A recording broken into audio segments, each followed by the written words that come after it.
And so today I'm going to talk about Chopin Mazurka. In Mazurka, we are going to talk about the many types of dances. And a lot of us not really know what's behind all this Mazurka rhythm. Why is it so difficult to play? And it's often not recommended. If you've never played Chopin before, you will start at first with Polonaise. And indeed, Polonaise was one of his first pieces he wrote when he was a boy. So Polonaise and then Mazurka he wrote when he was in his teens. So today we are going to talk more about his late style Mazurka. Hello everyone. It's such a great privilege for me to be back here to discuss with you about Chopin's Mazurkas. And so tonight I label the topic as the many faces of Chopin's Mazurka. Here we are going to discover that the Chopin's Mazurkas are not just about one type of dances. It's going to involve many more than just one. So we're going to learn about the variation of dances, and we're going to learn to define those dances by the way that it was written. The key, the accentuation, the rhythm patterns, the character, and the mood that it evokes. So, and by the end of tonight's webinar, I will discuss more deeply about Opus 56, number 1 to 3, and I complete it by my own performance. So let's get going. We're going to discuss first about what is Chopin Mazurkas in general. So he wrote about 57 Mazurkas. So normally these Mazurkas were grouped together in 3 to 4 pieces in one opus number, except for Opus 6. And the way Chopin grouped these Mazurkas was intended to create contrast, similarities between all these Mazurkas. I would like to pause here. So in Opus 6 is the only number that Chopin wrote in a group of 5 pieces. Okay, let's continue. And in a way, when they are performed together, they create a narration, somewhat like a ballad, a story. Essentially, these Mazurkas were inspired by dances of the Polish folk music. And we knew from the many letters that was written and anecdotes that Chopin grew up listening to all these folk songs while he was a boy. And when he was in Warsaw, he was really keen about the ballroom dances. So he was also involved in the city culture. So combining these two types of dances, Chopin wrote this in Mazurkas. And very important that he wrote this while he was in other city or other countries. So in a way, he relived his memories, his memoirs of visiting Poland while he was a child. So he yearned to go back, but he never went back. As we know from the history that in 1831, he left Poland for good, and he stayed in Paris most of his time. So in a way, we can see Mazurka as a piece where Chopin looked back and yearned and longed for Poland. And it has a very high spirit of nationalism in these compositions. Now, we can see in Mazurkas that Chopin took some of the most basic materials from the folk song, very, very basic, but he developed it to become one of the great masterpieces of all time. In this piece, we see that he imbued many types of dances that we are going to learn later, and he adds his own variations, his own signatures, his improvisation. So what we learn from this Mazurka too, he wrote very highly expressive materials and individual colors and shading, and he varied its accentuation between those numbers in one set through rhythm patterns, melodic ornamentations, unusual harmonic progressions, and distant modulation, especially in his later Mazurkas, and textural variety. As we discussed before, his last composition was believed to be Mazurka Opus 68, number 4. So now we get to the core of tonight's webinar. We all are going to learn all these foreign terms, Mazurka and its variation of dances. We are going to discuss just about 3 types of dance forms in Mazurkas. Before we do that, let us discuss in general about the rhythm of Mazurka. As with Polonaise and waltz, Mazurka has its own definitive rhythm patterns. The most important thing is ta-ta-ta-ta, written in triple meter. So it could be 3/4 or 3/8. And there are so many variations of these rhythm patterns. Sometimes it can be dotted, such as ta-ta-ta-ta, or ta-ta-ta-ta. The accentuations are usually on the second or the third beat, and the decision to express the accents, we have to look at the melodic phrasings. at the ornamentations, at the keys, at the mood, and the dance type. And very importantly, sometimes Chopin also marked.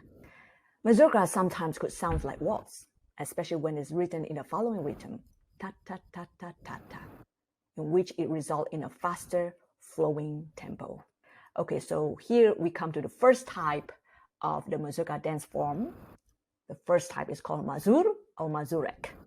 Here we see the tempo is allegro manontropo, and the key is F major. By the way, this is taken from Opus 68, number 3. One of the most significant characters of Mazurka in this Mazuro dance form is the fiery and the lively character. It's very warlike, highly spirited. The tempo is not very fast, it's just moderate. It is slower than Oberek, which we are going to discuss later after this. Most significant also, it has irregular accentuation, so it shifts between the second and the third beats.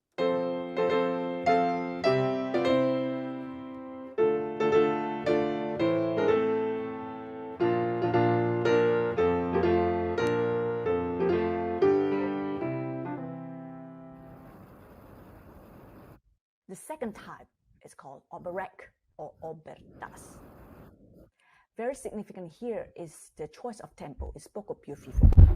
It's a bit more highly spirited than the Mazur. Very lively character, very energetic. And it's the fastest dance of these 3 types that we are discussing about. And it has very regular accentuations. And the other things that we can pay attention to is the melody that it's used in Oberek. So normally they are similar to the folk song. We are not sure whether Chopin quote directly or he simply make up his own. But as with other folk song material, normally the pitches are very, very limited. So here we have, right, and we have a raised fourth, the E natural in a B flat major. And then we have this open fifth drone to signify the bagpipes. We can imagine villagers crowding, stomping their feet, celebrating, dancing together.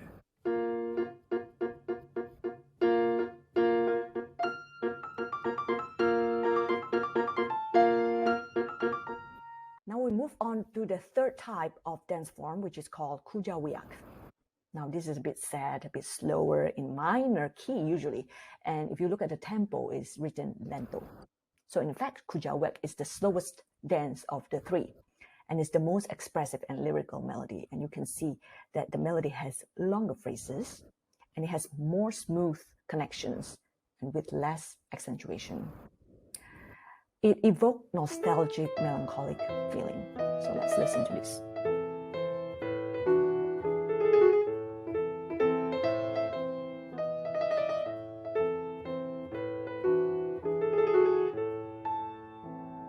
We're going to talk deeply about Chopin Mazurka Opus 56. Okay, so I'm showing to you the opening of Opus 56 number 1. It's actually written in B major, but the opening is very ambiguous. These are one of the characters of Chopin's late style. The melody is very simple. It's in the left hand. We have, and it's being developed in sequences. I will play for you the very beginning and notice that it has these irregular accentuations. When it comes to measure 6, when it comes to this G major, there's a drone, the perfect fifth drone. It clearly tells us that the accentuation is on the second beat. Now clearly we can see this is Mazuro.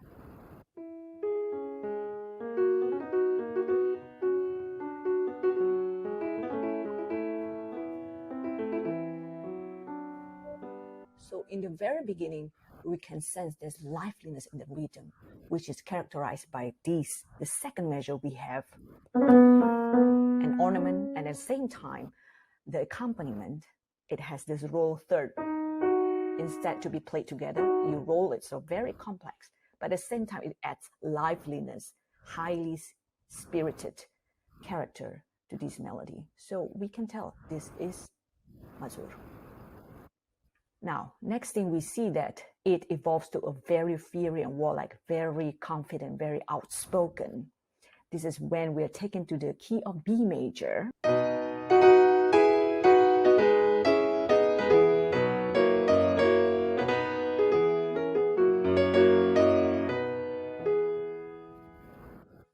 Now here we can see the accentuation shifted between the third beat, second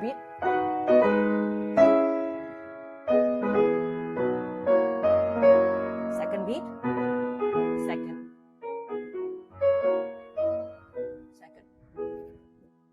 And here is when it evolves to become waltz-like, and in which we can see the mazurka rhythm, the ta-ta-ta-tam is no longer there. It goes to all this array of quavers, perpetual movements, and it's very playful, very lively. This is still a mazur.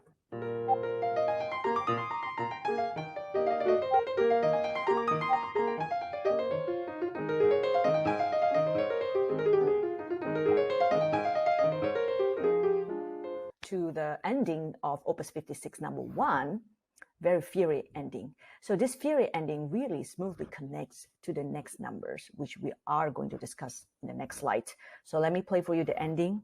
And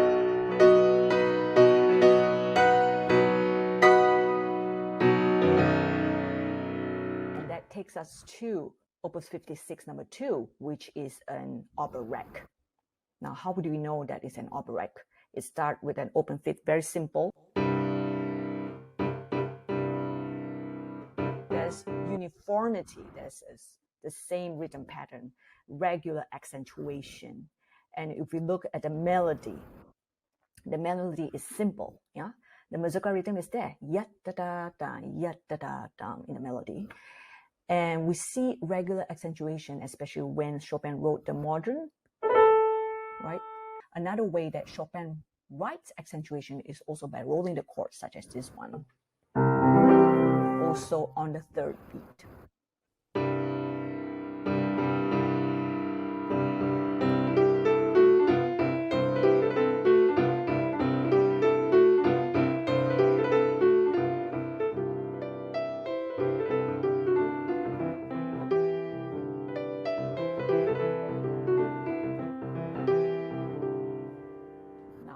Doesn't go for quite long, because in the middle section we have this A minor passage.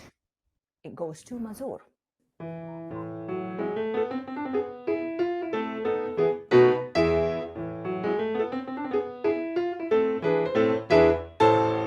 And the ending also same as Opus 56 number 1, very fiery, very high spirited. So here we are, we have arrived at the last piece of Opus 56. The closing piece is a bit longer, and it has many different sections, even like new melodies written in the middle part. Okay, so here in the opening, we start with a dominant chord. The tempo says moderato, is not lento. Could this be a mazur or kujawiak? The melody is long, is very expressive. We have heard mazur, we have heard operatic, but we haven't yet heard kujawiak. So we would expect Chopin to write kujawiak in the third number. And it is. It's the most elusive, because kujawiak shifts all the time. It doesn't always stay in kujawiak. So as you are going to listen later to how Chopin weave in kujawiak and mazur together, and to create a balance between these two.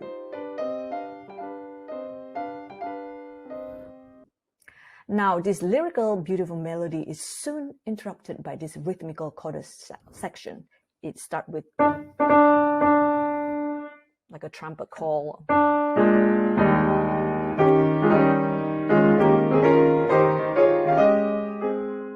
Chopin creates such a beautiful contrast here, in which he features very beautiful melody, very long melody, but it's a two-measure phrasing, and it has this lively rhythm, da da da da da da da da, very irregular accentuation. So we can see that this is also a mazur. Okay, so I'm pausing here because this is the trio section. In the very last piece, the closing piece, Opus 56, number 3. So in the very beginning, we had the mazur and kujawiak is going on, and in the middle section, this is what is happening. All right, so listen to the contrast and this very beautiful melody, much like the Polonaise when you have this really beautiful C minor. You will hear that later.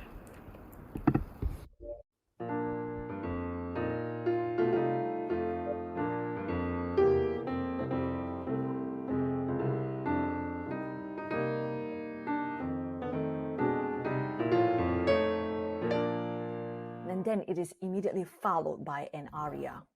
Very beautiful melody, sentimental and expressive. Again, this is Kujawiak. It's in minor key.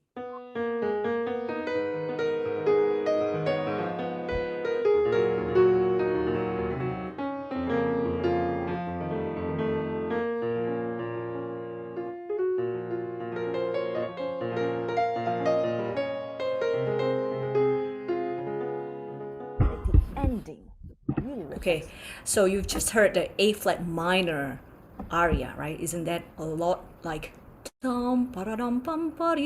just out of nowhere? Suddenly Chopin just wrote this passage that really, blown us away and takes us into another place. Okay, so we're back here at the lecture. Continue. How consistent Chopin is in weaving Kujawiak and Mazur together. These both dances are very contrasting, right? Mazur is irregular, accented, Kujawiak, less accentuation. Mazur has very lively melody. Kujawiak has more beautiful and sentimental and lyrical melody, and it's more improvisatory. So these two are very contrasting, but they complement each other.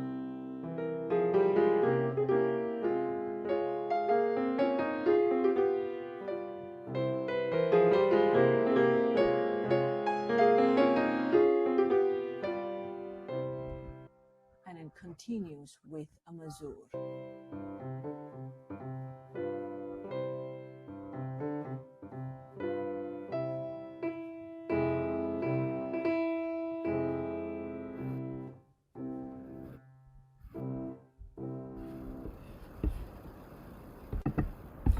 All right, so before I go to my performance, just to wrap up, we have all learned foreign terms in Mazurka dance, right?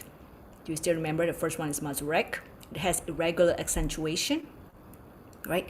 And the second one is Oberek. Oberek has all this droned and simple melody, raised forth, and it has regular accentuation. And then Kujawiak, which is more lyrical and sentimental. Differences between Kujawiak and Mazurka is that Mazurka is always a little bit more lively, more mischievous, like you don't know where it's going. And Kujawiak is more subtle. It's more sentimental and lyrical. And you will just know it. When it's beautiful and touch your heart is beautiful, that's most likely is Kujawiak. All right, so I'm going to continue with this, the whole performance of Opus 56, number 1 to 3. Let's continue.